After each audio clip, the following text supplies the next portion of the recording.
distintas autoridades del sector salud. Vamos a escuchar ahora un balance de la situación hasta el día de hoy.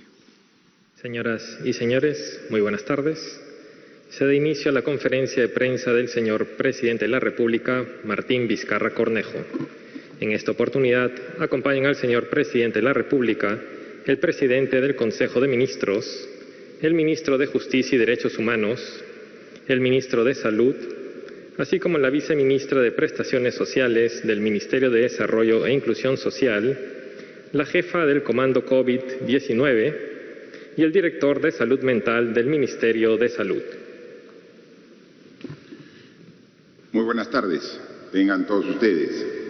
Un saludo desde aquí, desde Palacio de Gobierno, a todos los peruanos y peruanas que siempre preocupados por la situación que vivimos en nuestro país y en el mundo, siguen atentamente esta conversación que con regularidad tenemos con la población por intermedio de los medios de comunicación.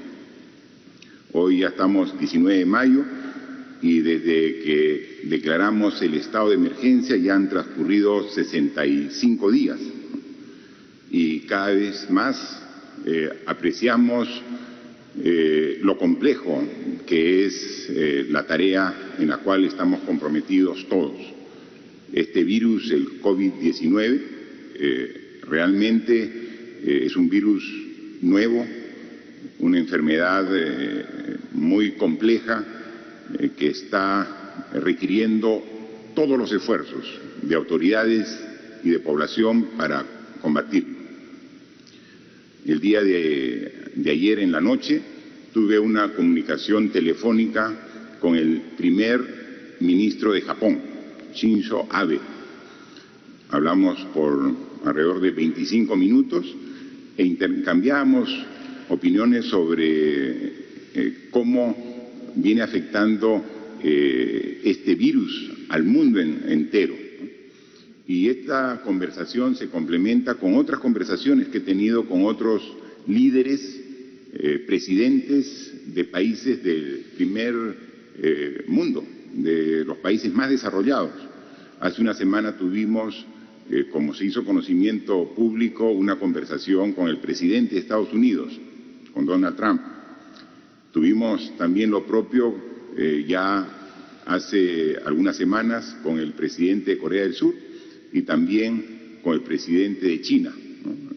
Xi Jinping. Y con todos los presidentes que hemos conversado, además de los presidentes de la región, con los presidentes de Sudamérica, con los que también tenemos coordinaciones constantes y permanentes, todos estamos igual de preocupados por el problema que estamos atravesando, pero todos también con la voluntad de enfrentar de manera adecuada esta situación para poder revertirla.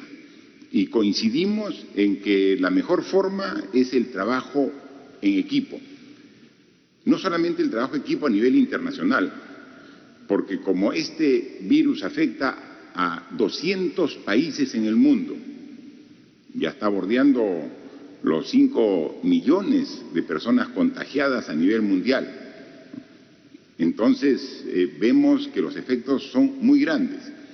Una de las conclusiones que hemos llegado en estas conversaciones telefónicas que hemos tenido con estos presidentes es que debemos hacer un esfuerzo común a nivel mundial, que a través de la Organización Mundial de la Salud establezcamos las coordinaciones adecuadas para que los tratamientos que vayan consiguiendo efectividad en el combate a esta enfermedad sean compartidos. Aquí no puede haber de ninguna manera egoísmo en el contexto internacional. Tiene que haber solidaridad para que los tratamientos sean inmediatamente compartidos.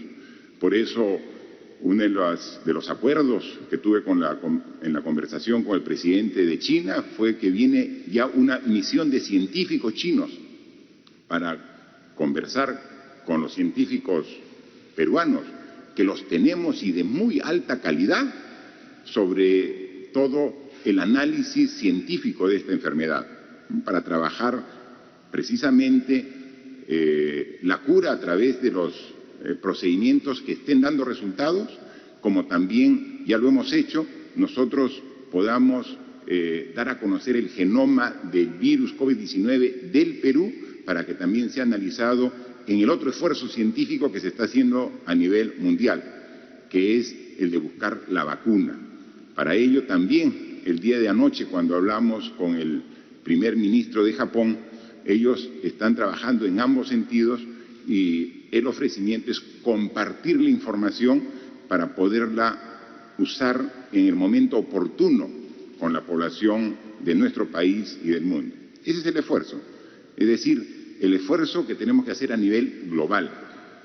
En la reunión que tuvimos con el presidente, en la conversación que tuvimos con el presidente de Estados Unidos, también fue en los mismos términos, pero también hubo de parte de este presidente un ofrecimiento de apoyo con equipo que requerimos aquí en el Perú.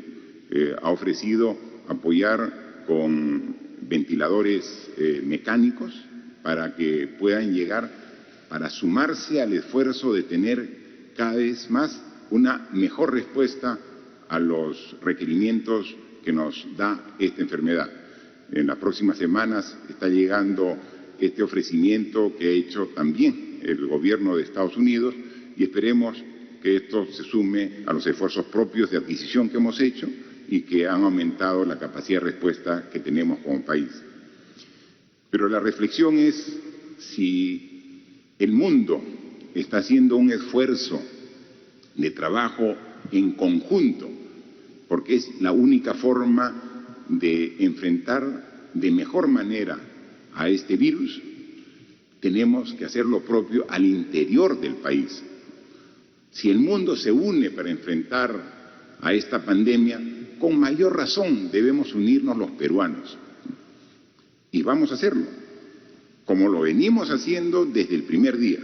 Vamos a continuar con este esfuerzo de unidad, empezando por el gobierno, obviamente, que siempre ha estado monolíticamente unido para combatir este enorme problema.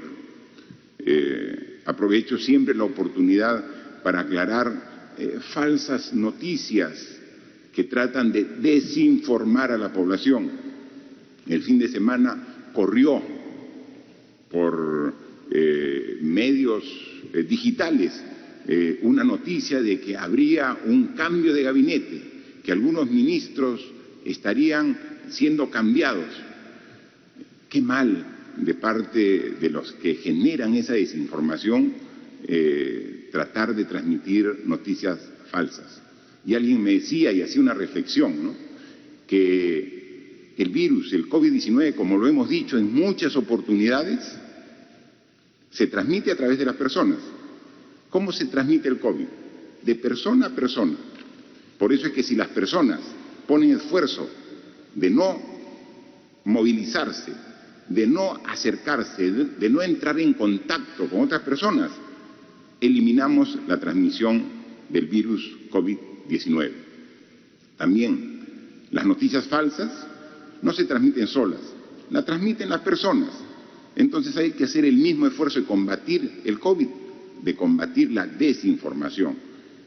Cada vez que salimos a conversar, a informar, a comunicarnos con la población, tenemos que ocupar valiosos minutos para aclarar información falsa.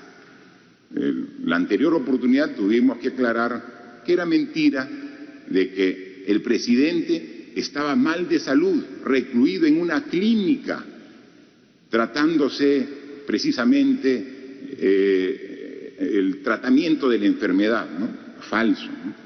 Dicho sea de paso, ayer hicimos una verificación de los trabajadores de aquí de Palacio de Gobierno, en el cual pasé también por el control de las pruebas correspondientes y hoy temprano ya me dieron el resultado, que era el resultado esperado de que soy negativo al virus COVID-19, ¿no? Y soy negativo porque, como lo dije en alguna oportunidad, soy muy escrupuloso, como lo es la mayoría de los peruanos, para respetar las indicaciones que el propio gobierno da, ¿no? distancia social, no permitir la aglomeración con las personas, permanente higiene, si se tiene a la mano el alcohol líquido o en gel, pero lo más simple, agua y jabón de manera permanente, limpieza. Y si salimos fuera del domicilio, fuera de la vivienda, usar siempre la mascarilla, pero siempre tratando de evitar salir en lo posible. Y si salimos, manteniendo la distancia necesaria correspondiente de mínimo 1 metro para evitar el contagio. Respetando eso, lo hemos verificado nosotros mismos, no tenemos el virus en nuestro organismo. Pero hay que seguir trabajando y seguimos haciendo día a día. Estamos conscientes de la gravedad de esta enfermedad y no hay tiempo para el descanso. El gabinete en su conjunto trabaja los 7 días de la semana de manera incesante, como lo hacen el personal de salud, a quien siempre le dimos y le damos y le reiteramos las gracias por el gran esfuerzo que está dando, el personal de las Fuerzas Armadas, de la Policía, que también ahí está en la primera línea, trabajadores del INPE, que vemos aquí al ministro de Justicia, trabajadores de los diferentes sectores que están trabajando para poder cumplir con el objetivo que tenemos como país, ¿no? Manifestar que el trabajo, si bien lo dirigimos desde aquí, desde nuestras oficinas en Lima, somos conscientes que debemos llegar a todo el país. Y ese es el esfuerzo que hacemos. Entonces, cuando hablamos de cómo vamos consiguiendo los resultados que vamos alcanzando, es en función de la información que vamos recabando desde el norte hasta el sur del Perú, el centro y el oriente peruano.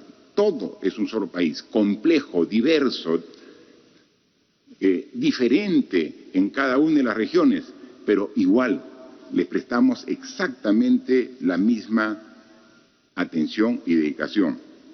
Y vemos que ya las cifras de contagios en el Perú se acercan a los 100.000 personas.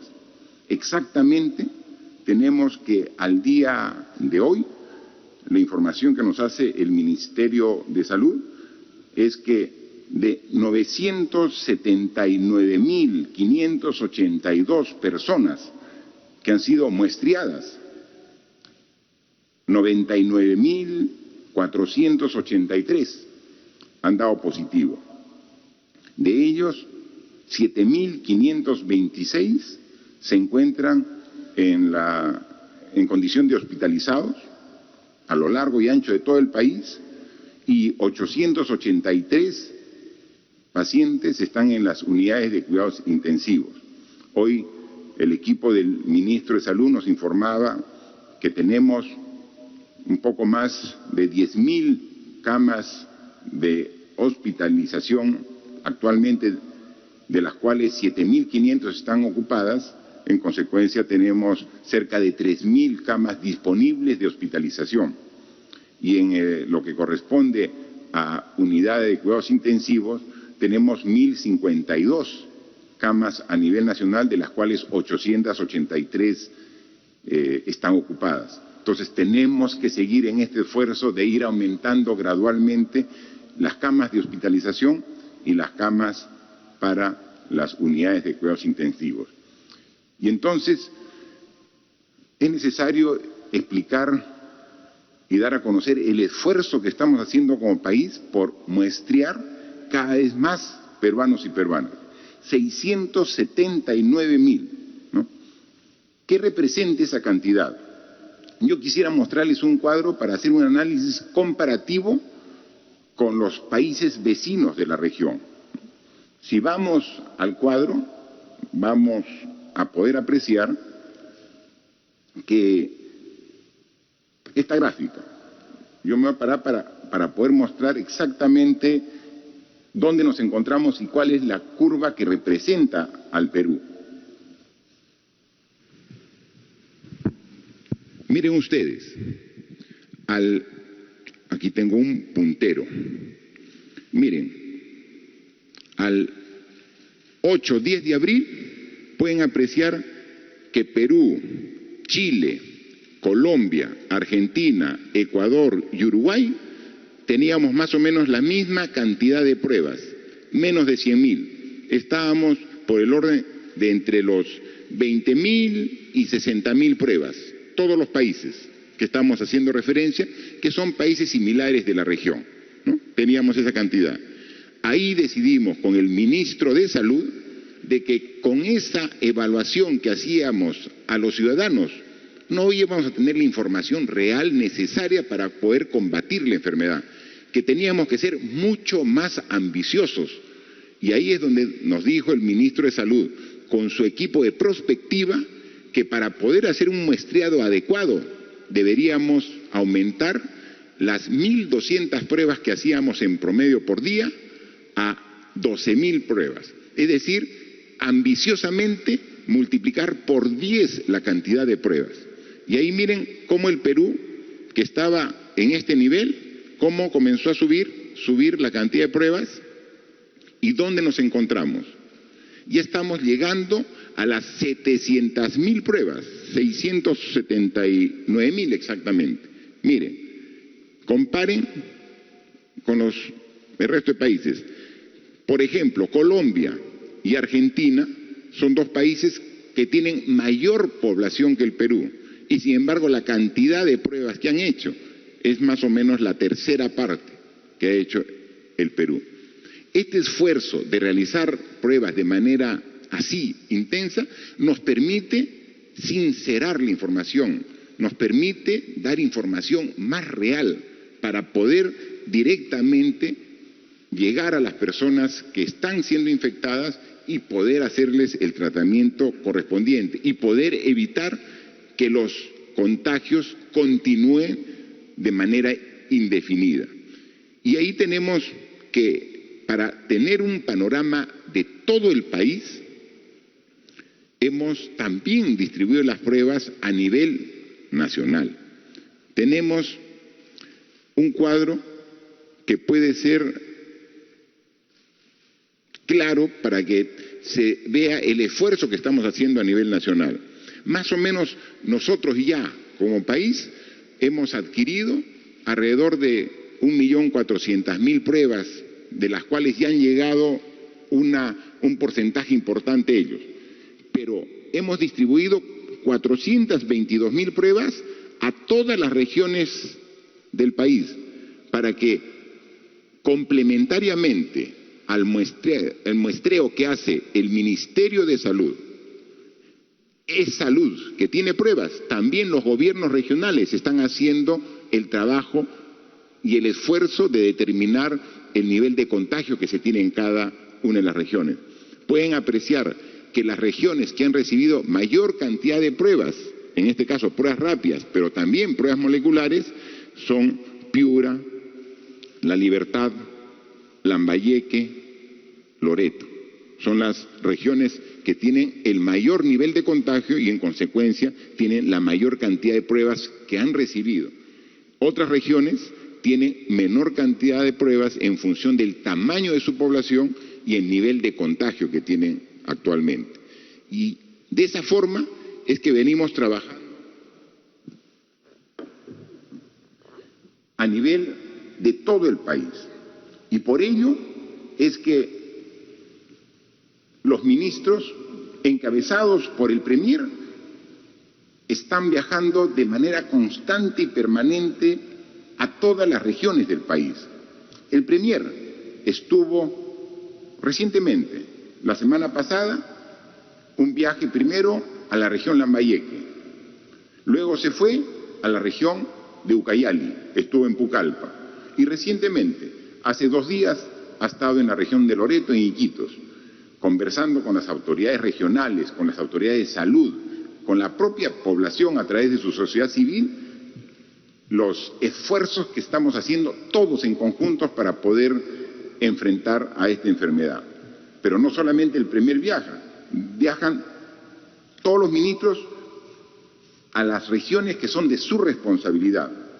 Tenemos que en la semana que está transcurriendo, en la última semana, ha viajado el canciller, ha estado en Tumbes, el ministro de Vivienda ha estado en Piura, el premier estuvo en Lambayeque, en La Libertad ha estado el ministro de Transportes y Comunicaciones, en Ancash ha estado el ministro de Educación con el ministro de Salud. Luego en Ica, ya al sur de Lima, ha estado el ministro de Salud. Ha estado también viajando hasta el extremo sur del Perú. He estado el día sábado directamente en la región de Tacna y en la región de Moquegua. Se tiene en Cajamarca, ha estado el ministro de Defensa. En Pasco ha estado el ministro del Interior. En esta semana continuamos. Hoy día en Apurímac se encuentra la ministra de Economía y Finanzas. En Puno se encuentra ahora el ministro de Vivienda. En Cusco está el ministro de Comercio Exterior y Turismo. Hoy también ha viajado a Piura el ministro del Interior. En esta semana, el jueves, está viajando a Amazonas el ministro de Transportes con la ministra de Cultura. Está viajando el jueves el ministro de Vivienda Arequipa. Mañana nuevamente viaja a Iquitos la ministra de la Producción y también está viajando a Junín el ministro de Justicia. Es decir, estamos haciendo el esfuerzo de llegar a las diversas regiones del país, obviamente dando prioridad a las regiones que tienen mayor índice de contagio de este virus para poder articular los esfuerzos que estamos haciendo. Los ministros no viajan solos, van con un equipo de trabajo del Ministerio de Salud, van llevando también equipamiento, implementos, pruebas para que las regiones puedan tener la capacidad de respuestas que se requiere en esta situación tan difícil para todos los peruanos. Hay que manifestar que al viaje que se realiza a todas las regiones, también estuvo la ministra de la Mujer en la región de Ucayali, ahí presente. Tuvieron una larga jornada el primer ministro en Iquitos, que viajó con varios ministros para ver la diferente problemática. Se ve que el gran esfuerzo que se está haciendo en Iquitos está logrando poquito a poquito mejorar la situación tan delicada que estaba sufriendo esta región de nuestra Amazonía, afectada de manera severa por el COVID-19. Manifestarles que estos esfuerzos tienen que continuar. No podemos nosotros de ninguna manera disminuir el esfuerzo que estamos haciendo. No podemos nunca, ante una enfermedad tan compleja y tan grave, tener alguna actitud triunfalista. Tenemos que seguir trabajando con el mismo esfuerzo e ímpetu que lo hicimos desde el primer día.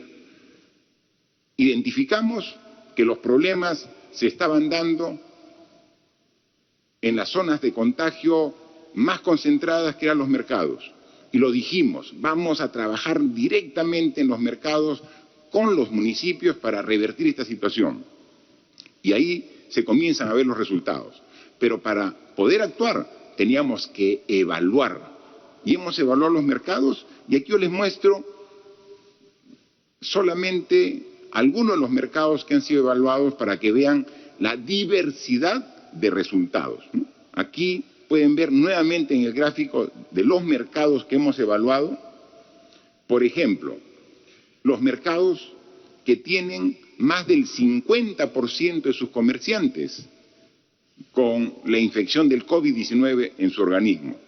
Ahí pueden ver desde resultados que nos han arrojado 86% de comerciantes positivos, como en el mercado de frutas, aquí en La Victoria, en Lima.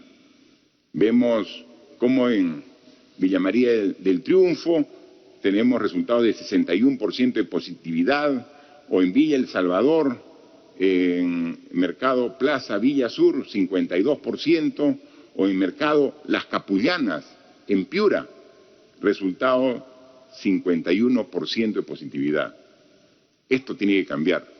Si no disminuimos el nivel de contagio en los mercados, no vamos a poder disminuir la infección de esta enfermedad. Vemos que estos son una muestra de mercados que tienen más del 50% de positividad. Tenemos también algunos otros mercados que tienen una positividad entre 31 y 50%, ¿no? Vemos aquí en Los Olivos, 49%, vemos por ejemplo en Comas, La Victoria, Independencia, por el orden del 41, 47%, vemos que Mercado La Hermelinda en Trujillo se evaluó a 200 personas y el 40% estaban contaminados con el virus COVID-19. Vemos en Lambayeque, el Mercado Modelo, 34% de personas que estaban infectadas con el COVID, ¿no? Entonces vemos que ahí entre 30. Pero también hemos visto que en unas regiones la concentración, la positividad que se ha encontrado son menores al 30%, ¿no? Vemos que en Paita, en el Mercado Las Mercedes, hay un 25% de positividad, o tenemos en Lambayeque el Mercado Mochoqueque, que tiene 19% de contagio, en Chimbote el Mercado La Perla, 12%, en Pasco, el Mercado de Graciano Rixe, 11%, en Huancayo, el Mercado Mayorista, tiene 9%, y quien sí se lleva todo el reconocimiento es el Mercado Modelo Grau en Tacna, que se hizo una evaluación de 175 comerciantes que laboran en este mercado en la región del extremo sur del Perú, en Tacna, y el nivel de contagio de sus comerciantes era 0%. 0%. Entonces esto da garantía que todas las personas que van a adquirir sus productos, sus alimentos, a este mercado pueden tener la plena confianza que van con seguridad. Obviamente no se pueden confiar, pero tienen la información de que los comerciantes están cumpliendo todas las normas que se han dado para poder evitar el contagio, y tenemos a ese extremo.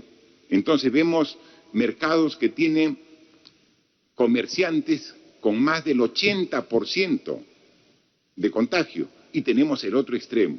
Entonces, eso nos hace ver que sí se puede actuar de manera correcta, que sí podemos trabajar y eliminar el contagio. Sí es posible. Algunas regiones lo están demostrando, que con responsabilidad, con esfuerzo, con dedicación, puede tenerse resultados satisfactorios, que es lo que encontramos en una serie de mercados en diversas regiones del país.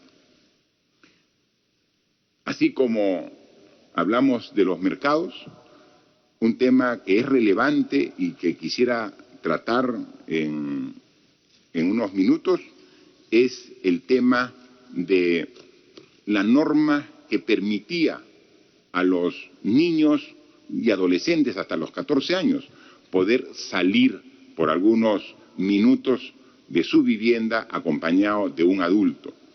Esta norma, como todas las decisiones que tomamos, son discutidas. Y es lógico que se discutan, estamos en una emergencia. Entonces, si los niños se quedan por más de 60 días dentro de la casa, hay gente que reclama. Si se les permite salir, hay gente que lo observa. Entonces tenemos que ser muy responsables. Y eso tratamos de hacer en cada una de las decisiones que tomamos. Hoy nos acompaña aquí como parte del equipo del Ministerio de Salud el doctor Yuri Cutipé, que es el director ejecutivo de salud mental del Ministerio de Salud. Yo quisiera que él nos dé unas palabras sobre cuál es lo que se espera con esta norma que se ha dado y qué cuidados debemos tener para que permitir esta salida, que es beneficiosa para los niños, que bajo la evaluación propia de los adultos que los cuidan, que son generalmente los padres, puede hacerse con el cuidado correspondiente. Yo pediría, por favor, al doctor Cutipé que nos dé unas palabras al respecto en su condición de especialista, por favor. Muchas gracias, señor presidente. Sí, efectivamente, como está dispuesto en el decreto supremo correspondiente, desde el día de ayer entró en vigencia la facilidad para que los padres voluntariamente, opcionalmente, puedan decidir, en acuerdo con sus hijos o hijas, decidir salir a hacer una caminata cercana alrededor de su domicilio por un máximo de 500 metros o 5 cuadras, por un tiempo máximo de 30 minutos, como una medida, como una estrategia de mitigación del estrés acumulado por estas largas, más de 8 o 10 semanas de encierro que vienen teniendo los niños, las niñas y los adolescentes, y que acumulan un malestar emocional, así como también estrés físico, con riesgos inclusive para su salud en general. De modo que queremos, señor presidente, y por intermedio de usted, felicitar a la ciudadanía que ha tenido una actitud responsable en la aplicación de esta medida el día de ayer.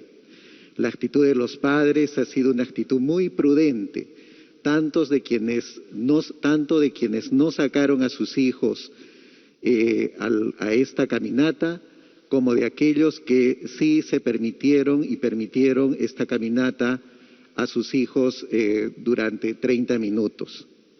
Queremos además invocar a la responsabilidad de los padres. Es una responsabilidad compartida entre el Estado y los padres hacer posible que nuestros hijos, nuestras hijas, tengan no solamente un cuidado en su salud física, protegerlos en su salud física, sino también generar las mejores condiciones para su bienestar emocional, que de este puede depender su futuro.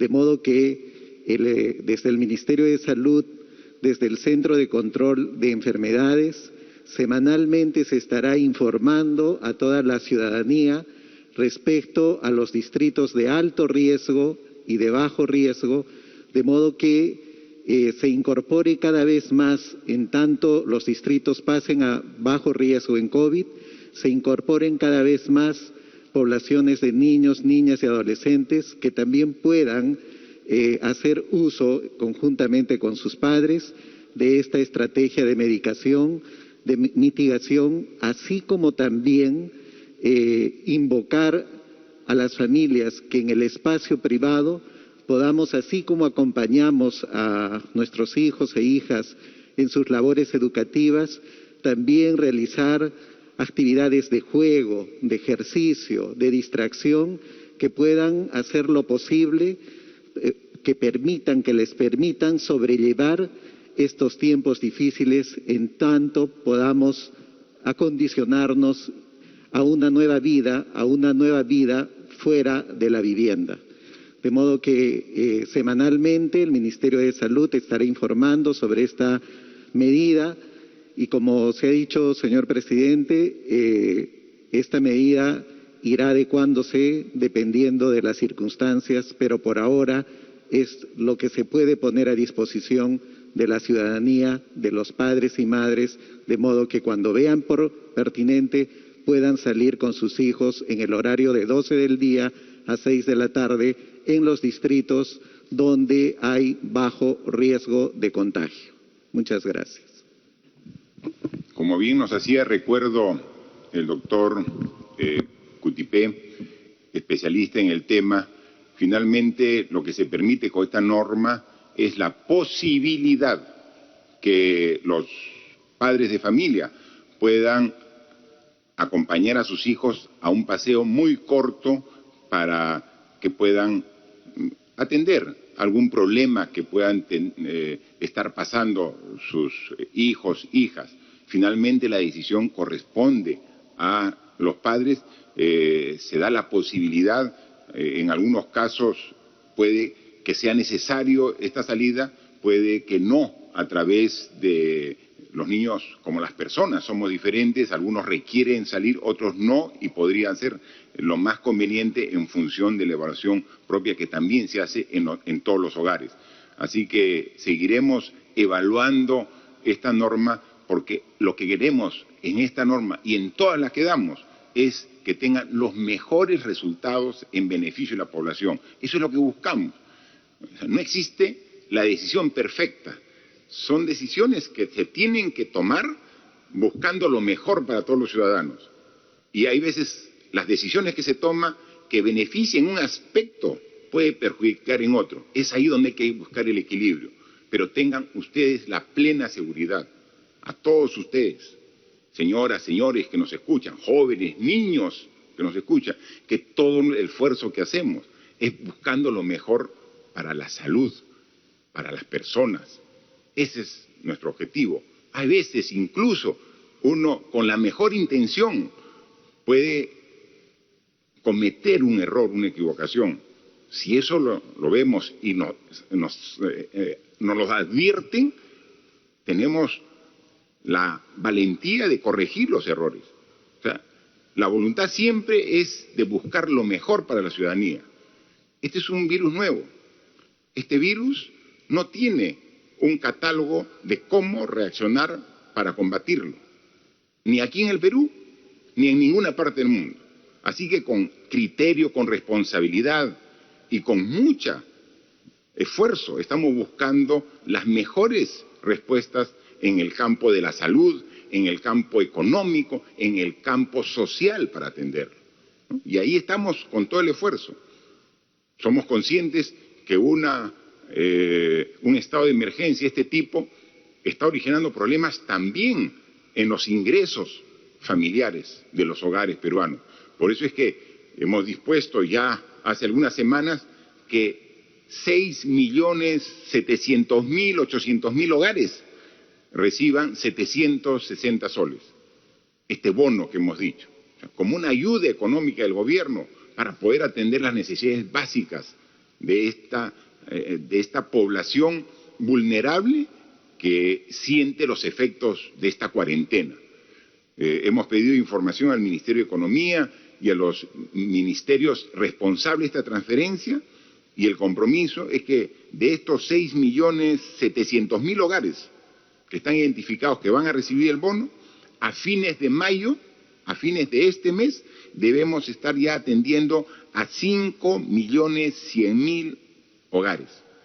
Más de 4.000 millones de soles que de manera acumulada, desde que se comenzó a dar el bono, vamos a entregar a las familias que lo requieran. No vamos a lograr atender al total de las familias, de los hogares, hasta fines de este mes de mayo, pero sí a más de 5 millones de hogares.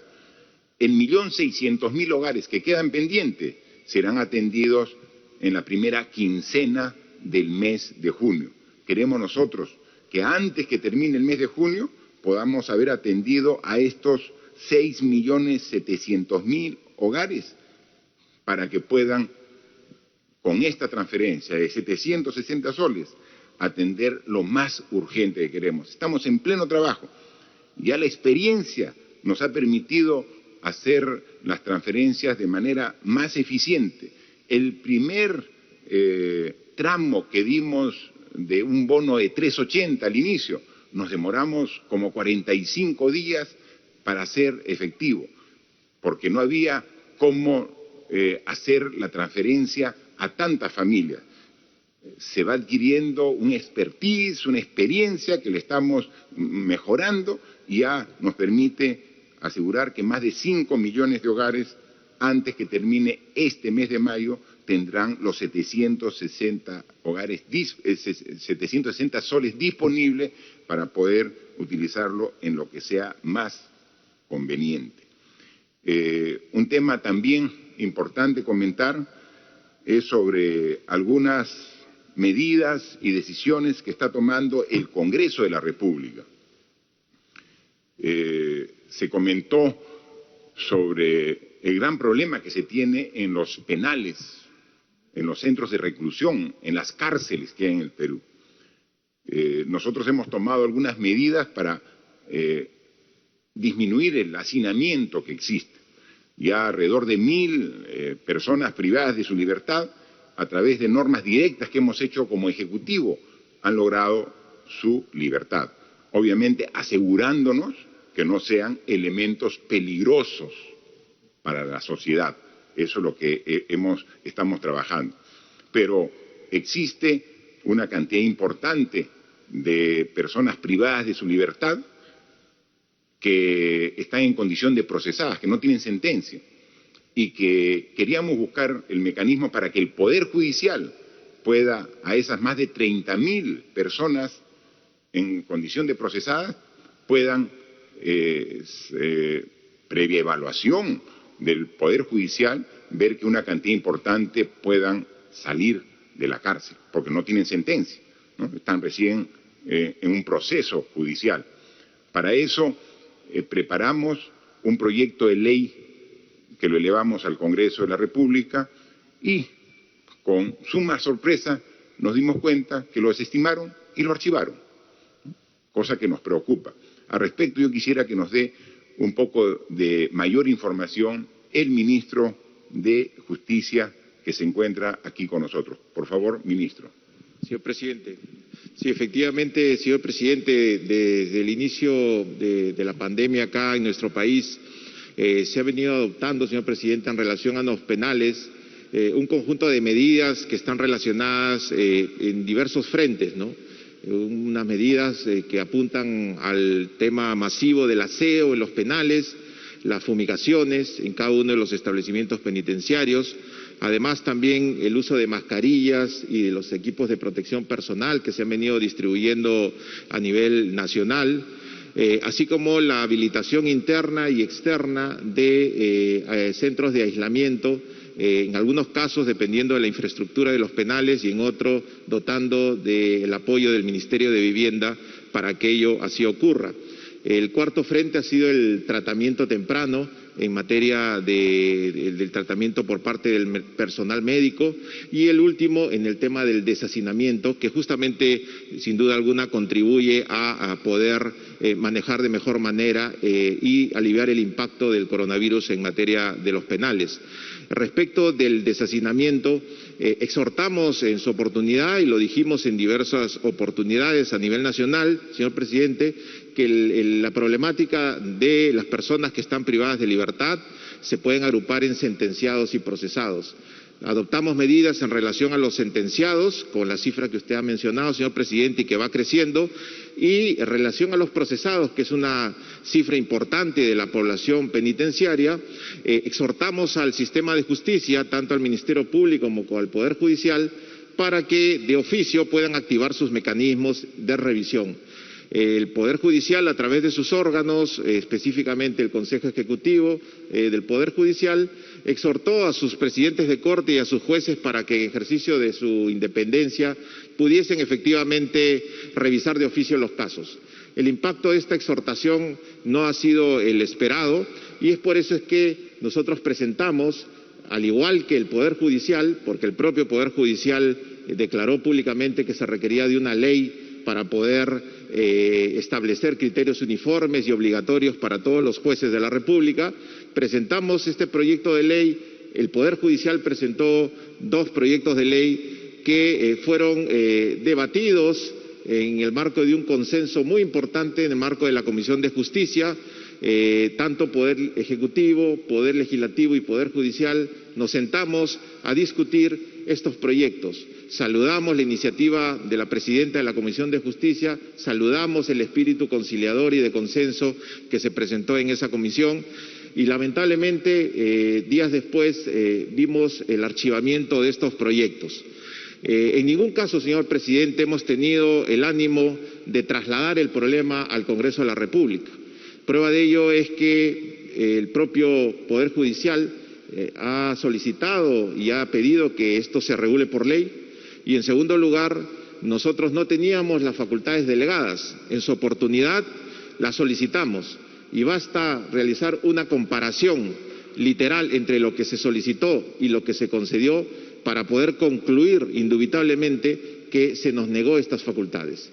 Obviamente, señor presidente, nosotros no nos vamos a quedar de brazos cruzados, y por eso es que en aras de la protección del derecho a la salud de los internos y de los agentes penitenciarios de los 68 penales, es que amerita un nuevo pedido de delegación de facultades para poder proteger estos bienes y valores constitucionales, señor presidente. Muchas gracias, ministro. Efectivamente, en las facultades que recibimos del Congreso de la República no establecía que podamos legislar al respecto. Por eso es que propusimos un proyecto de ley al Congreso para que se atienda este grave problema que existe en las cárceles con el hacinamiento. El Congreso lo desestimó, se abstuvo, porque al final la votación lo que ganó fue la abstención, ¿no? Entonces es una forma de decir, mejor no toco el tema, y si se abstienen, lo archivo. Entonces, no veo el problema. El problema está ahí y hay que darle una solución. Entonces hemos tomado como decisión de gobierno no legislar sobre el respecto, darnos a nosotros la responsabilidad, y nosotros sí lo hacemos. O sea, aquí no se trata de lavarse las manos. Hemos presentado el proyecto de ley para que lo haga, porque la institución que legisla es el Congreso de la República. Hágalo usted, señores congresistas. Poder legislativo, no archivo. Entonces, denos esa facultad. Denos facultades para legislar en el tema y nosotros lo hacemos. Damos la ley que está requiriendo el Poder Judicial para actuar respecto a las decenas de miles de procesados que deberían tener un análisis pronto para solucionar este problema. Pero este no es el único tema en el cual tenemos comentarios claros, precisos y directos respecto a algunas decisiones que ha tomado el Congreso de la República. Para que la sustente y dé el detalle correspondiente, yo cedo la palabra a nuestro primer ministro para que pueda comentar respecto. Por favor. Presidente, gracias. Efectivamente, este virus tiene un impacto impredecible y tenemos que dar una respuesta como Estado, donde todos los órganos, inclusive los autónomos, tienen que tener sobre la mesa su mejor disposición, desde sus responsabilidades, acudir a una atención, pero también focalizar en conjunto mejores respuestas. Como bien se ha explicado, estamos advertidos que un delicado problema era la sobrepoblación o el hacinamiento en los penales, y obviamente se instituía como un alto foco contagioso. Pedimos facultades para una mejor regulación, fueron negadas. Entendíamos que el Parlamento quería legislar, presentamos una iniciativa legislativa a la cual se sumó iniciativas del Poder Judicial y también iniciativas de los propios parlamentarios. Lamentablemente, ninguna de estas ha prosperado, están archivadas. Y esta era una iniciativa bastante interesante de parte del Poder Ejecutivo, porque el 30% de internos en los establecimientos tienen la condición de procesados. Y allí el INPE no tiene mayor nivel de intervención. Es por ello la urgencia de atender este requerimiento normativo. En paralelo se han dado una serie de medidas, como por ejemplo el tema de la suspensión de cobro de peajes. Aquí no se trata de defender a algún grupo empresarial o grupo de poder económico de ninguna manera. Se trata de defender las competencias institucionales y las responsabilidades como Estado. Habíamos advertido oportunamente a través de la presentación del ministro de Transportes y de la ministra de Economía en el seno del Congreso que estas normas contravenían de manera manifiesta la Constitución del Estado, pero con dos impactos mayores, que éramos pasibles como Estado de ser demandados ante árbitros internacionales, en este caso el CIADI. Pero aún más, esto iba a generar un gasto en el propio Estado, porque estas empresas afectadas abandonaban lo que es el mantenimiento y la operatividad y obviamente tiene que ser subvencionado por el Estado. Asimismo, también se acaba de aprobar una iniciativa legislativa respecto a la formalización del transporte denominado colectivos, sin respetar ningún criterio técnico, ambiental, de seguridad y menos de salubridad. Y es un tema sumamente delicado. Pero aún más, se están dando normas que no son coincidentes con los requerimientos que el país y la colectividad reclaman en esta difícil y compleja coyuntura, que es focalizar nuestro foco de atención en la salud. Esta no es una tarea que tiene que ser asuelta única y exclusivamente por el Poder Ejecutivo. Estamos hablando de Estado, y Estado lo somos todos. Hacemos una respetuosa y reflexiva invocación al Parlamento a que se pueda sumar a esta convocatoria. Son circunstancias en las cuales tenemos que trabajar en unidad, consensuando criterios, pero mejor aún, dando respuestas oportunas. Y qué mejor aún cuando, haciendo un esfuerzo de conjuncionar tareas, todos respondamos uniformemente ante esta enfermedad del coronavirus. Debo dar cuenta, presidente, que el día de hoy ha llegado un documento al despacho de la Presidencia del Consejo de Ministros donde se nos está invitando a que el gabinete en su conjunto se presente esta próxima semana, sea el martes 26 o el jueves 28, ante el Congreso. Y aquí me permito hacer una observación. La indicación expresa dice sesión presencial. Día tras día, el señor presidente y los señores ministros, en los distintos mensajes que venimos dando, especialmente a la ciudadanía, damos 3 recomendaciones. Primero, lavado de manos. Segundo, la mascarilla. Y lo tercero, lo que es el aislamiento. Obviamente, este documento vamos a trasladarlo al sector especializado, que es el Ministerio de Salud, para que nos dé las recomendaciones que el caso amerita. Y no se trata de un reparo a las competencias y autonomías que tiene el Congreso, sino se trata de que primen los criterios sanitarios, que son una exigencia para todos los peruanos. En segundo lugar, en esta invitación que se nos traslada, se hace mención al artículo 130 y 135. Nosotros, con fecha 28 de abril, alcanzamos un requerimiento al señor presidente del Congreso para que se nos convoque, en aplicación de dicho artículo 135, a dar cuenta al Congreso, como mandato constitucional, de todos los actos del Poder Ejecutivo suscitados en el llamado periodo del interregno parlamentario, es decir, para dar cumplimiento a una obligación constitucional. En este documento que se nos ha alcanzado se cita el artículo 130, y el 130 no es otra cosa que el acto de investidura. Solamente quiero anotar, el Poder Ejecutivo, mejor dicho, este Consejo de Ministros ya preexistía a este Parlamento. La figura del 130 se da cuando preexiste el Parlamento y sobreviene un nuevo Consejo de Ministros que no es esa figura.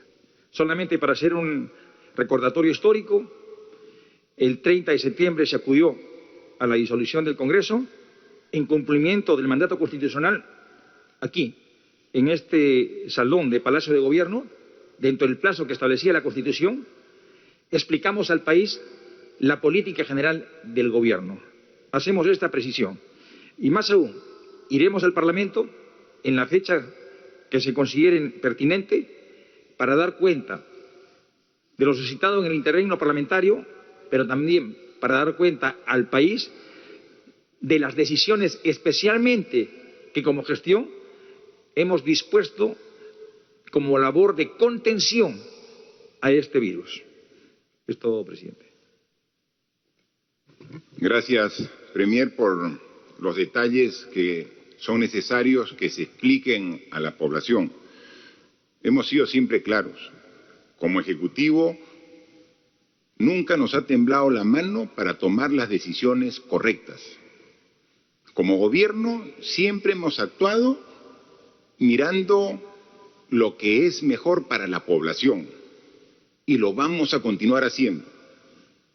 Más aún en un contexto tan delicado como el que estamos, pasando por una crisis producto de una pandemia, por un estado de emergencia que nos obliga a ser aún más responsables que nunca, que nos obliga a ser firmes en las decisiones en favor de lo que es mejor para todos los peruanos.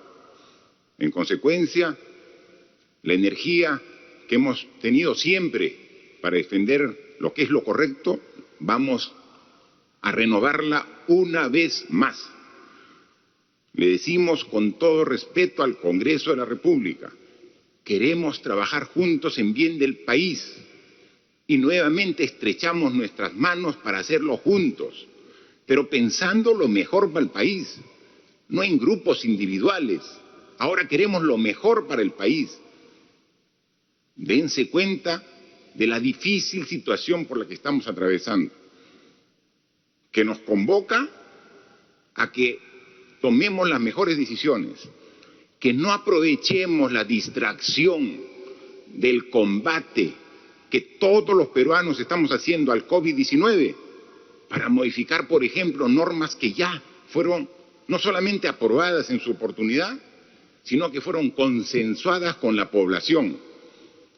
El avance que hemos hecho en la reforma política y en la reforma del sistema de justicia no puede retroceder.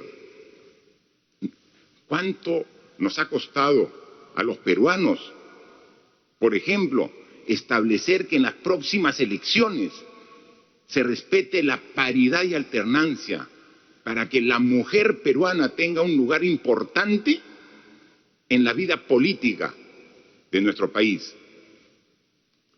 Ese concepto que es tan importante porque corrige una situación de postergación histórica de la mujer en el Perú, se quiere dejar de lado. Nuevamente se está discutiendo en el Congreso para decir que paridad y alternancia para que puedan incorporarse mujeres al quehacer político del país se vea más adelante. Eso ha sido un esfuerzo que nos ha costado en estos 2 años de gobierno. Para dejarlo de lado, vamos a defender los avances en la reforma política y los avances en la reforma del sistema de justicia. No vamos a dejar que la distracción del esfuerzo de todos, justo por combatir a esta enfermedad, den lugar a cambios sorpresivos que van en contra de lo que es una democracia moderna, un país moderno como el que queremos para todos los peruanos. Hemos dicho, esta enfermedad nos está golpeando y nos está golpeando duro, pero vamos a salir de ello. No vaya a ser que cuando salimos de la pandemia, cuando podamos vencer al coronavirus, gracias al esfuerzo de todos los peruanos, encontremos una serie de normas y leyes que van a generar más perjuicio y daño que el propio virus que nos está afectando. Por favor, responsabilidad de todos. Nosotros vamos a dar nuestro cuota de responsabilidad. Pedimos y exigimos la misma responsabilidad al Poder Legislativo, por el bien de todos los peruanos. 2 temas adicionales. Uno, referido a los medicamentos. Esta es una enfermedad nueva.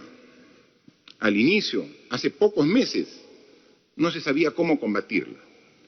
Los científicos de todo el mundo, incluidos los del Perú, han comenzado a encontrar tratamientos que logran evitar el agravamiento de los pacientes que tienen el COVID-19. Aquí, médicos peruanos, Han comenzado a disponer de diferentes tratamientos y han podido comparar entre los mismos pacientes, porque no hay otra forma. Porque si viene una epidemia de un mal antiguo que se repite en el Perú, vamos al archivo y vemos cómo se trata esa enfermedad. Y decimos, ante esta enfermedad se trata de esta forma, pero es una enfermedad nueva. No existe nada escrito.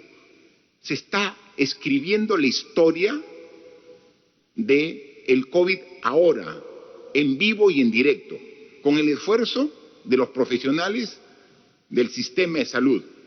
Y entonces se ha ido encontrando de que algunos medicamentos dan los resultados adecuados, que mejoran la situación de los pacientes. Pero desde que comienzan a aplicarse, inmediatamente un mal que suele siempre ocurrir. Comienzan a acapararse, comienzan a especular y comienzan a subir de precio los medicamentos. Es decir, siempre queriendo algunos empresarios aprovecharse de la desgracia del país por la que estamos pasando. Y eso no podemos permitirlo. Hemos, a través del Ministerio de Salud, incorporado los medicamentos que están establecidos como tratamiento para esta enfermedad dentro del listado de medicamentos genéricos que deben ser de obligación, que como genéricos estén en la lista de productos de las farmacias del país. Y estamos encargando que se haga una fiscalización para que estén dispuestos para la venta al público. Y de esta manera podamos nosotros asegurar de que estos medicamentos puedan llegar. Vamos a tener que hacer la fiscalización correspondiente. Además del agregado de los medicamentos en el listado como medicamentos genéricos, tiene que haber la fiscalización para que estén presentes, porque la norma, la ley que dimos el año pasado sobre medicamentos genéricos tiene sanción y penalidad para las farmacias que no cumplan con esta obligación. Se estará publicando en breve esta resolución ministerial de salud, donde incorporan estos medicamentos que se ha visto que funcionan para combatir el COVID-19, pero en su condición de medicamentos genéricos. Pero no es lo único. El día de mañana, en Consejo de Ministros, vamos también a debatir un decreto de urgencia para ver qué otras medidas tomamos para que podamos garantizar que como Estado podamos asegurar que los pacientes que sufran del COVID-19 puedan acceder a esos medicamentos a través del sistema mismo que tenemos de salud, para que, eliminando tantas trabas burocráticas administrativas para la adquisición de esos medicamentos, podamos hacerlo rápidamente para que podamos tener la disponibilidad para todos los pacientes de todas las regiones del país. Eso es un tema que ya está en agenda, que el día de mañana en el Consejo de Ministros lo veremos en la sesión correspondiente. Agradecemos siempre la atención y quedamos ahora a disposición de los medios de comunicación para que nos hagan llegar las consultas correspondientes. Gracias, señor presidente. Vamos a iniciar entonces con la ronda de preguntas virtuales. La primera pregunta es de CNN. El doctor Jesús Velarde, presidente de la Sociedad de Médicos Intensivistas, ha señalado en medios que ya no se está admitiendo en UCI a pacientes adultos mayores y que se está comenzando a elegir a aquellos que tienen más posibilidades. Es decir, que estamos en la temida etapa de selección, de decidir quién vive y quién muere. ¿Cuál es la respuesta del gobierno a esta afirmación? Yo pediría, aprovechando que está aquí presente la doctora Pilar Macetti, que es la jefa nacional del Comando COVID-19, que articula la respuesta de salud ante esta enfermedad, que nos pueda responder esta interrogante. Por favor, doctora. Gracias, señor presidente. Como parte de las funciones del Comando Operativo COVID-19 está la parte que tiene que ver con la hospitalización. Tiene que ser claro para todo el mundo que no es parte de las estrategias de gobierno, no es parte de las estrategias de nuestro Ministerio de Salud y, por supuesto, tampoco del Comando COVID, el que se tenga que decidir el acceso a un equipo por edad. Creo que en ninguno de nuestros marcos normativos esto figura. Igualmente, todos los que trabajamos en salud tenemos un código de ética y de ontología que regula nuestras decisiones. Dentro de esto no se encuentra discriminación por género, no se encuentra discriminación por edad, por grupo étnico o cualquier otro factor. Cualquier decisión que se toma en salud respecto a una atención con medicamentos, algún procedimiento, algún acceso a un equipo, acceso a cirugía, siempre pasa por el respeto a la voluntad de la familia y a la voluntad del paciente. Y si en algún momento se llega a una decisión tan difícil como la mencionada, que no es este el momento, definitivamente tenemos una serie de mecanismos para poder asumir ese tipo de decisiones que pasa inclusive por una junta médica. Todo esto está regulado por nuestro colegio médico y el comité de ética y de deontología que nos regula a todos nosotros. No estamos en ese momento. Muchas gracias, doctora. Por favor.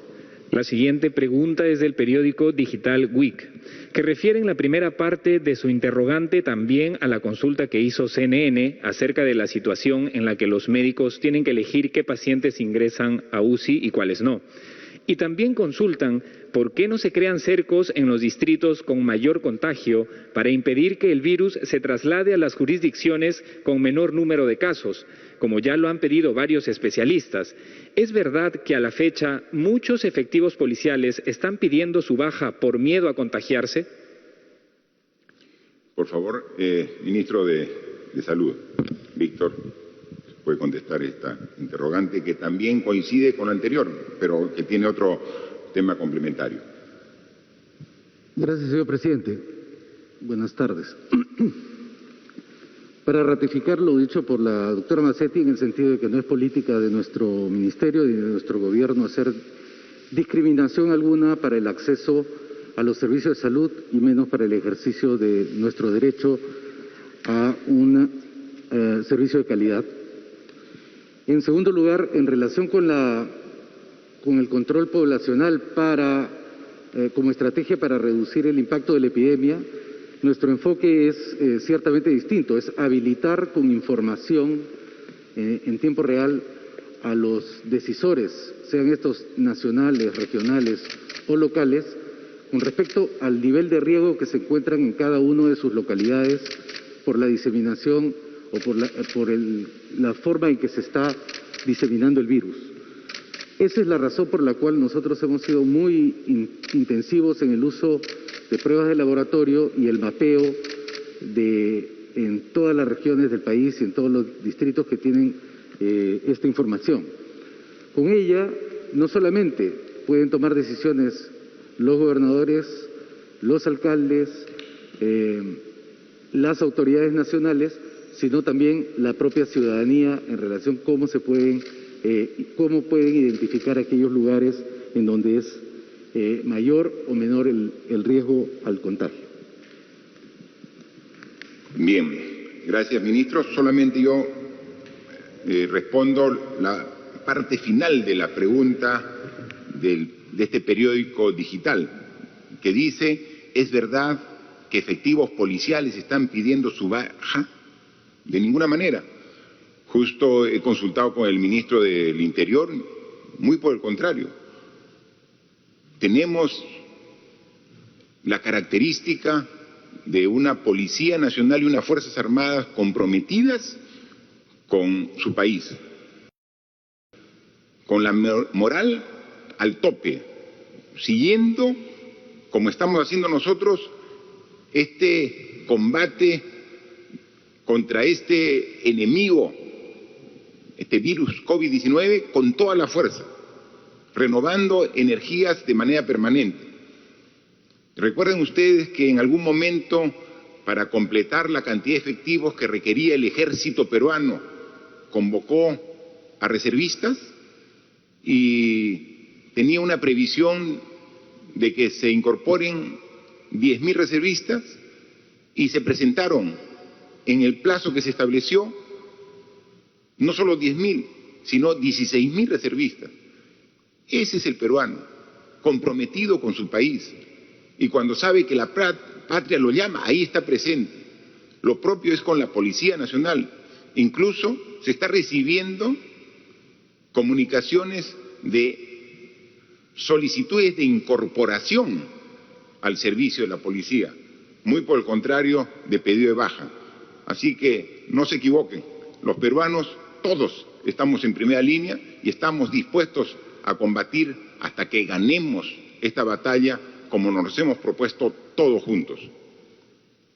La siguiente pregunta es del programa Al Rojo Vivo de Radio Activa de Cañete. De la región Lima Provincias, Cañete es la provincia con la mayor cantidad de infectados por COVID-19. ¿Qué le falta al gobierno central para emitir la norma que permita dar funcionamiento al Hospital Regional de Cañete? ¿Qué falta para intervenir los mercados de San Vicente, Mala e Imperial y se realicen las pruebas moleculares a sus comerciantes? ¿Y a quién corresponde que al personal por terceros del Hospital Resola no les paguen hasta hoy? A ver también, por favor, si colabora con la respuesta el ministro de Salud. En relación con la infraestructura en Cañete, nosotros estuvimos de visita en esa localidad la semana pasada y al igual que muchos otros establecimientos hospitalarios, se encuentran en alguna fase de su culminación. Muchos de ellos se encuentran en litigios o en arbitrajes. Esperamos esta semana, como lo ha anunciado el señor presidente, poder dar una norma que nos permita utilizar infraestructura que está lista para ser utilizada o puesta en operación y que estos litigios o estos arbitrajes no impidan que podamos desplegar la mayor cantidad de nuestros recursos en beneficio de nuestra población, cuál es el caso de Cañete. En relación con los mercados, ya se ha explicado también que esta es una estrategia nacional, pero que es implementada y liderada, pero apoyada ciertamente por el gobierno central, liderada e implementada por los alcaldes, ya que la ley define que los mercados se encuentran bajo su responsabilidad. Y nosotros no solamente asistimos técnicamente, sino dotamos de las pruebas necesarias para identificar el grado de riesgo que se encuentran esos establecimientos. En tercer lugar, en relación con los terceros, hemos dado ya las normas para que se eliminen los contratos de terceros en todos los hospitales, se cancelen las deudas, se trasladen a estos trabajadores de distinto nivel de desarrollo profesional a un contrato mejor, que es el CAS COVID. Se han dado las normas para establecerlo. Lo mismo son las autoridades locales, en este caso el director de salud a nivel local, que tiene que hacer las modificaciones presupuestarias para poder utilizar los recursos que se encuentran en la región y hacer que la ley se cumpla. Gracias, ministro. Sí, la siguiente pregunta es de Vía Televisión de San Martín. Vemos al día de hoy que para sobrevivir tenemos que conseguir medicinas tan caras que muchas familias peruanas no pueden acceder. ¿Cómo se justifica el alza de precios en medicamentos, mascarillas, guantes y otros implementos de seguridad? ¿Es necesario pagar precios sobrevalorados por ellos? ¿Se prevé acciones de parte del Ejecutivo para que exista una regulación o medida contra el alza de precios en productos como medicamentos? ¿O si se le ocurre a alguna industria subir sus precios en algún momento, cómo podemos hacer prevalecer la vida por encima del lucro? A raíz de la intervención en los mercados mayoristas, se empieza a notar un alza en los precios de productos de primera necesidad en supermercados y bodegas. ¿Se está previendo alguna medida para evitar la especulación y el acaparamiento? En San Martín ya pasamos el tope con las atenciones para camas UCI. ¿Se prevé de parte del Ejecutivo alguna medida para conseguir el aumento de camas UCI, atención de parte de los médicos, que muchos de ellos ya renunciaron por falta de materiales EPP. A ver, respecto al tema de las medicinas, que con mucho criterio y justificación consulta este medio de comunicación de San Martín, y hemos dicho de que lo primero estamos agregando la obligatoriedad de que las farmacias en su listado de medicamentos genéricos tengan los que también se requieren para tratar el COVID-19. Y eso, la norma hoy día se está concluyendo y también haciendo la publicación correspondiente. Y sobre otros temas, para un tratamiento más integral de la adquisición de medicinas para el tratamiento de esta enfermedad por parte del Estado peruano, para ver a los miles de pacientes y atenderlo de manera adecuada, lo vamos a ver, es un tema de agenda para mañana en el Consejo de Ministros. Es un tema fundamental que vamos mañana a tratarlo para tomar medidas de carácter concreta. Respecto a las características de la atención en salud en la región San Martín, sobre cuál es la situación, yo le dejaría al ministro que nos diga cómo está la situación específicamente en esa región y, como dice el medio de comunicación, qué medidas se tomarán en los próximos días para mejorar la respuesta que nos demanda cada día más esfuerzo en San Martín como en todo el país. Gracias, señor presidente. Aprovecho la oportunidad para saludar a mis paisanos. San Martín es una de las regiones donde ha avanzado sustantivamente la infraestructura hospitalaria y efectivamente eso conlleva que esos hospitales tengan que ser atendidos por un mayor número de profesionales de la salud. Lamentablemente, el mercado de recursos humanos en salud es muy inequitativo y es muy difícil conseguir profesionales, no solamente para trabajar en San Martín, sino en otras regiones del país, especialmente los especializados. En relación con los equipos de protección personal, el gobierno ha hecho un esfuerzo sustantivo por aumentar la cantidad de productos que sirvan para la protección de nuestros colegas. Hace 60 días nosotros habíamos comprado cerca de 5 millones, habíamos destinado 5 millones, habíamos comprado 5 millones de unidades de equipo de protección personal, lo cual ciertamente quedó corto, y actualmente estamos ya bordeando los 41 millones de equipo de protección personal que estamos en permanente distribución en todo el país. Apelamos también a que los gobiernos regionales puedan apoyarnos en la gestión propiamente de estos equipos, ya que son muy escasos en el mercado, especialmente los que sirven para la mayor protección de nuestros clínicos en las unidades de cuidados intensivos. No solamente la gestión, sino la protección de los mismos para que no sean sustraídos de donde están localizados y así puedan servir para su propósito. En relación con las unidades de cuidados intensivos, nosotros tenemos, bueno, en el caso de San Martín, tengo entendido que se ha comprado cerca de 800,000 equipos de protección personal que han sido distribuidos en los últimos meses, especialmente en las últimas semanas, y vamos a continuar, por supuesto, con ese esfuerzo con esta región. Las unidades de cuidados intensivos en San Martín creo que tienen 15 unidades, de las cuales todavía están disponibles 9. Si bien hay cierta holgura todavía en este momento, porque esa es la información que nosotros manejamos que viene de la propia región. Si bien tenemos holgura en este momento, esto no significa que en el futuro no podamos quedarnos cortos en la oferta sanitaria.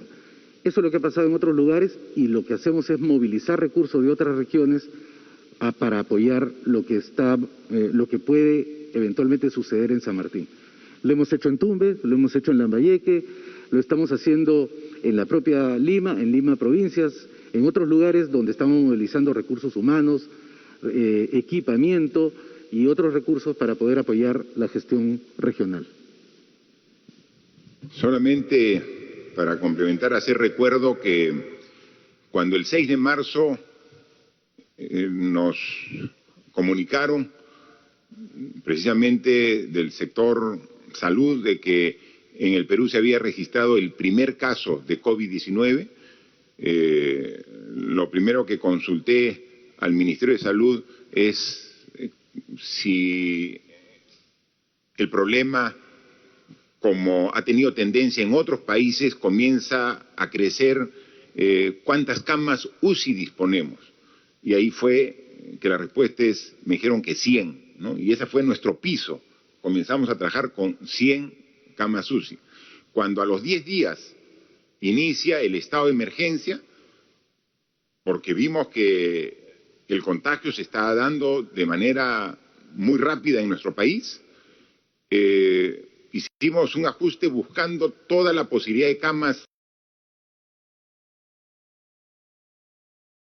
que teníamos para que sean UCI, pero para atender a pacientes del COVID-19. Y se determinó que podíamos llegar a 236 camas, ¿no? De 100 hicimos un esfuerzo para llegar a 236. Hoy tenemos 1.052 camas UCI. Del esfuerzo que hemos hecho desde esa fecha hasta ahora, 1.052 camas UCI. El esfuerzo ha sido grande, pero todavía no es suficiente. Ahora nuestra meta, y eso es lo que estamos pidiendo al ministro, al comando, tenemos que ir al siguiente objetivo: llegar a tener, lo primero, 1.500 camas UCI, ¿no? Y a fines del siguiente mes llegar a 2.000 camas UCI. Para ello necesitamos el equipamiento. Sabemos que los respiradores mecánicos es una restricción que no existe en stock en los países que los fabrican. Para ello hemos hecho ya una adquisición de 450 a través de los mecanismos administrativos correspondientes. Ya están llegando los primeros.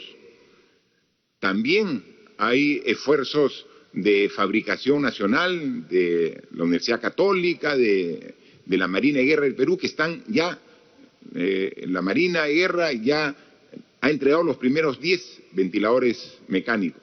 Entonces tenemos ello, y más el esfuerzo de coordinación que hemos hecho a través de estas comunicaciones telefónicas que hemos tenido con estos presidentes de estas potencias mundiales como países.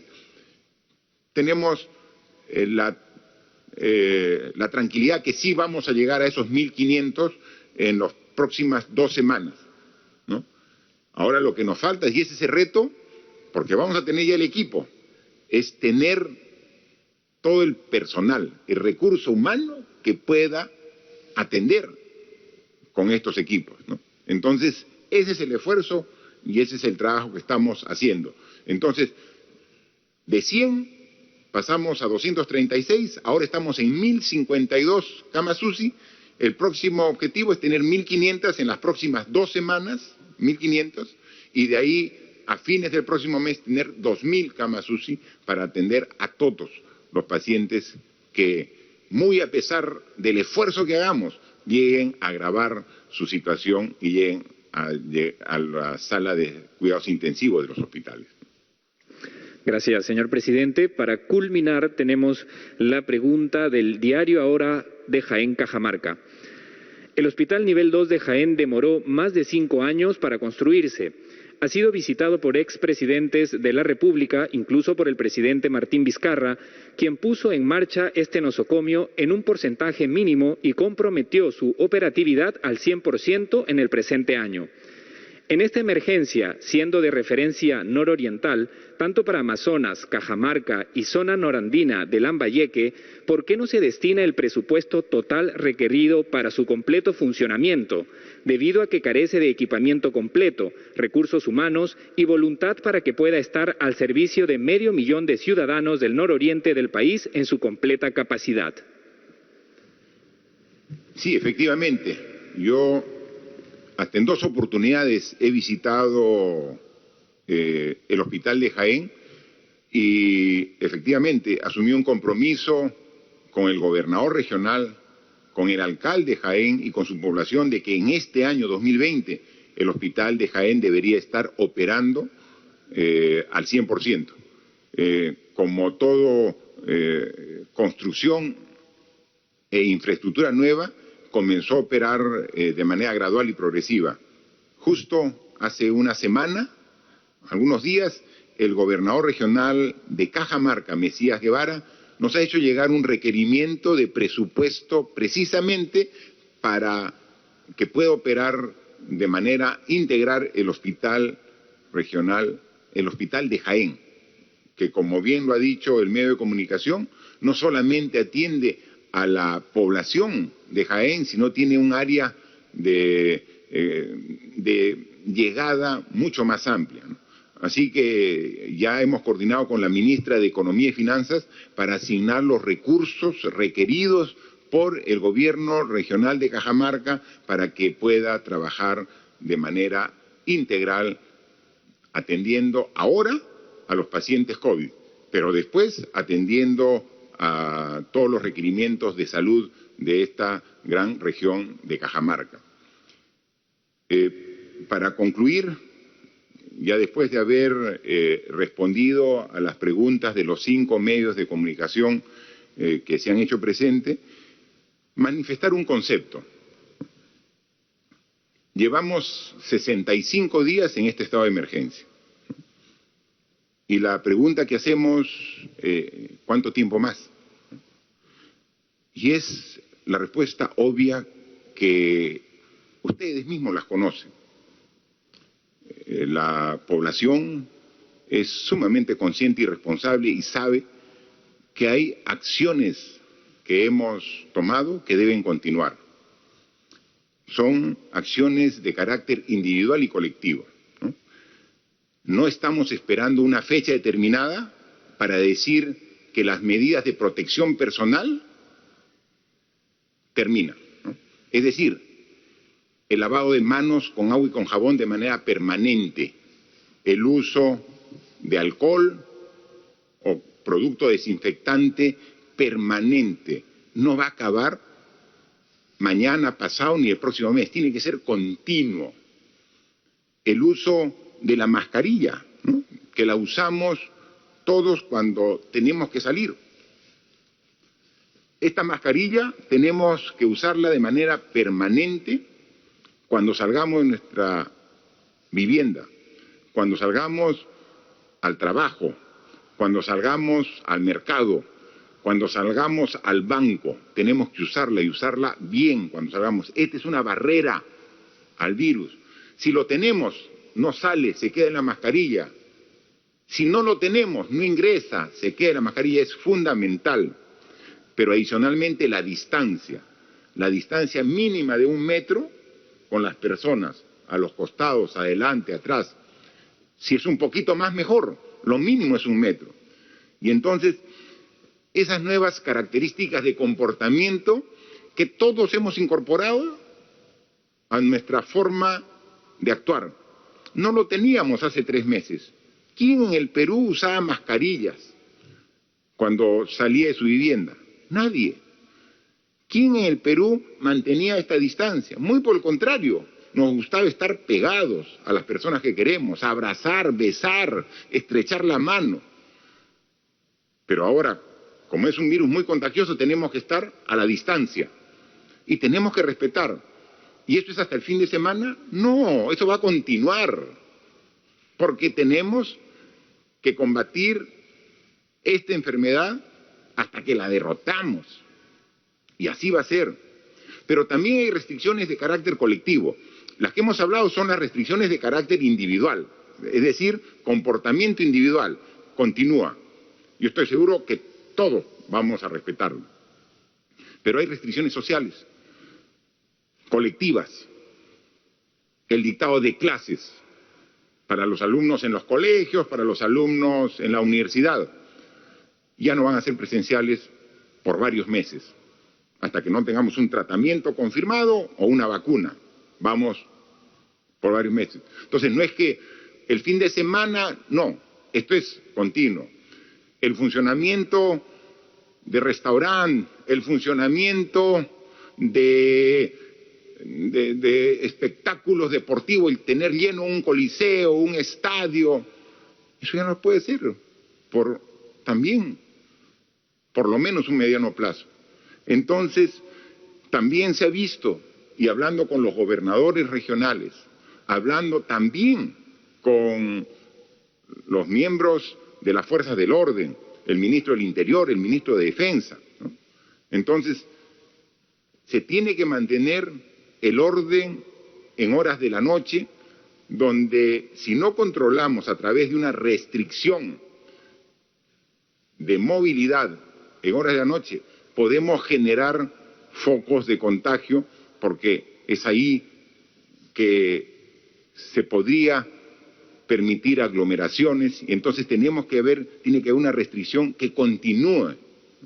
Entonces, lo que tenemos que ver es qué medidas podemos ir ajustando de manera secuencial para poco a poco ir recobrando una aparente nueva normalidad. Porque hemos dicho que tenemos que aprender a transitar hacia una nueva convivencia.